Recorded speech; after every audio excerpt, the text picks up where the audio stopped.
प्यारे विद्यार्थियों, सुप्रभात। मैं रीना यादव सूरज स्कूल बावल से हूँ। आज हम सभी अपनी हिंदी विषय की पुस्तक उत्कर्ष का पाठ 3 मुझसे कुछ मत छिपाना का अध्ययन करेंगे, जो कुछ इस प्रकार है। देखिए बेटा, जैसे कि आप देख पा रहे होंगे कि हमारा जो आज का अध्याय है, अध्याय 3, उसका नाम है मुझसे कुछ मत छिपाना। तो कोई भी अध्याय जब हम पढ़ते हैं तो हमें उससे पहले उसके पाठ प्रवेश के बारे में जान लेना चाहिए, ताकि हमें उसके पाठ के बारे में पता लग जाए कि इस पाठ में क्या बताया गया है। तो आज हम पाठ प्रवेश के बारे में पढ़ेंगे। देखो क्या कह रहे हैं। इसके पाठ प्रवेश में बताया गया है कि टाटा परिवार की नई पीढ़ी के सदस्य जहांगीर का पूरा नाम क्या था, JRD, को उच्च शिक्षा के लिए इंग्लैंड भेजा गया। और जहांगीर ने वहां से अपने माता पिता को लिखे पत्र में अपने समाचार देने के साथ ही सहपाठियों के बारे में अपने विचार भी लिखे। यानी इसमें क्या बताया गया कि जो टाटा परिवार से था, कौन, JRD यानी जहांगीर, वे उच्च शिक्षा प्राप्त करने के लिए इंग्लैंड गए थे। और इंग्लैंड किस लिए गए? उच्च शिक्षा के लिए, यानी अच्छी शिक्षा, उच्च शिक्षा प्राप्त करने के लिए। जहांगीर ने वहां अपने माता पिता को एक पत्र लिखा था, और उस पत्र में अपने बारे में तो समाचार दिया ही दिया, लेकिन उसमें अपने सहपाठियों के बारे में भी बताया था। तो वह पत्र पढ़कर उनके पिता RD टाटा चिंतित हो गए। यानी चिंतित क्यों हुए? क्योंकि उन्होंने अपने साथियों के बारे में बताया था, और वो कहा क्या था कि वो जो मेरे साथी है वो कैसे है, झूठे और लापरवाह है।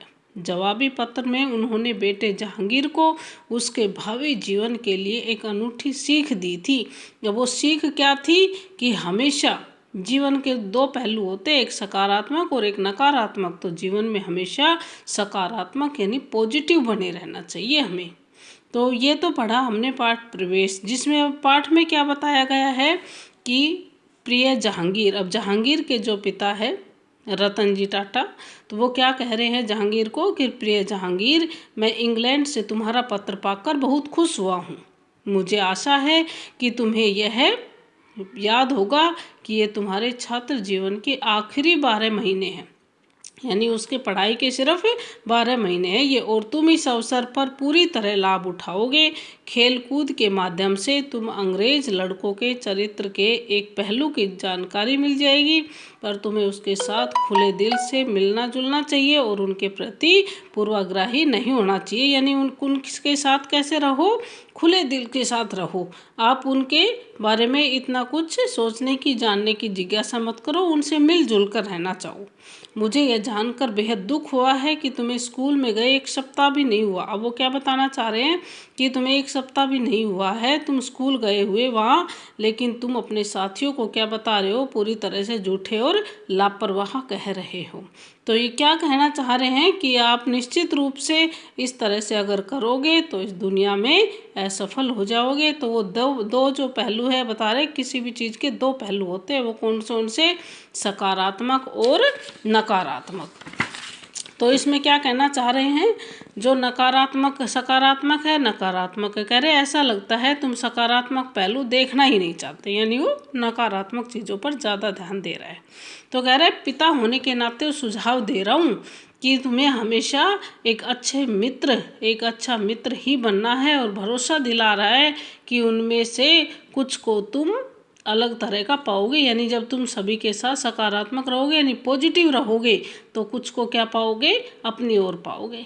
तो कह रहे यदि तुम मेरे सुझावों का पालन करोगे तो मुझे बहुत अधिक खुशी होगी, और खुलकर खेल कूद में भाग लो, और हर किसी का खेल का, यानी उसके पिता की इच्छा क्या थी? खेल कूद में भाग लो और हर एक किसी का कप्तान बन जाओ।